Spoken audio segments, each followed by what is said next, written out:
Mahihain talaga ako. Nahihiya ako. Bakit kaya? Hindi mo na natin sila gagawin. Tapos meron pang pailang to makeup. Ayan. Pakita ko lang yung aking sandal. Ayan. Diba?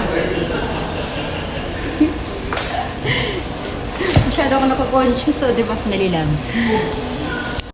O, ayan yung pa-lampshade dito. Ang ganda ng design ng lampshade nila, di ba? Oh, para siya shell. Oh, di ba? Oh, ito naman. Yung paikot yan dito. Yung may stars. Ayan, iisa-isahin lang natin yung mga una na nakadisplay dito kung anong mga design. Ayan. Ayan, pahabayan doon, papunta doon sa dulo. Ayun, oh, di ba? Ang ganda. Tapos sa dulo restaurant na yun doon. Ayan, tama. Yan, tambay-tambay lang tayo dito. Tapos pwede kang mag-ano dyan. Ito yung sinasabi ko kanina sa inyo na mahabang una na yan, oh. After natin dito lalabas tayo, ha.